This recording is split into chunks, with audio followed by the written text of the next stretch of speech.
C'est exactement comme quand on achète un truc artisanal, disons. C'est moche, c'est plein de défauts, c'est mal fait, mais on sent qu'il y a une histoire derrière, donc on s'y attache.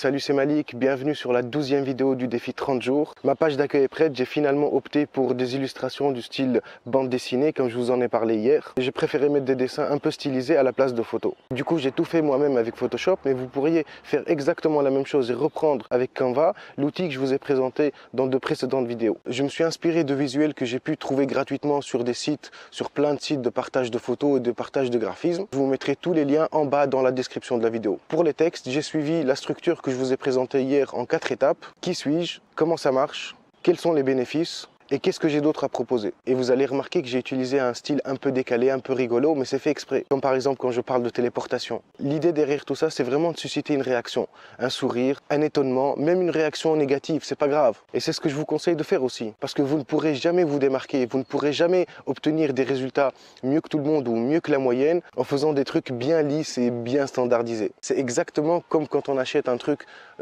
artisanal, disons. C'est moche, c'est plein de défauts, c'est mal fait, mais on sent qu'il y a une histoire derrière, donc on s'y attache. Comme pour la métaphore de la téléportation que j'ai utilisée sur le site. C'est simplement une manière un peu détournée de raconter une histoire et d'illustrer une idée. Et c'est justement en racontant des histoires avec des mots ou avec des images qu'on se rappellera de vous. Et c'est ça ce qui va faire que vous allez vous démarquer de la masse. N'hésitez pas à me dire en commentaire ce que vous en pensez et surtout n'hésitez pas à copier ce que j'ai fait, à utiliser, à vous inspirer. C'est fait pour ça, ça me dérange absolument pas. Donc là, ma page d'accueil elle est prête.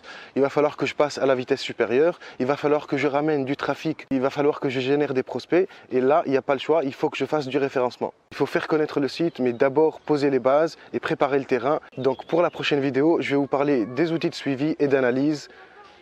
À la prochaine, à demain.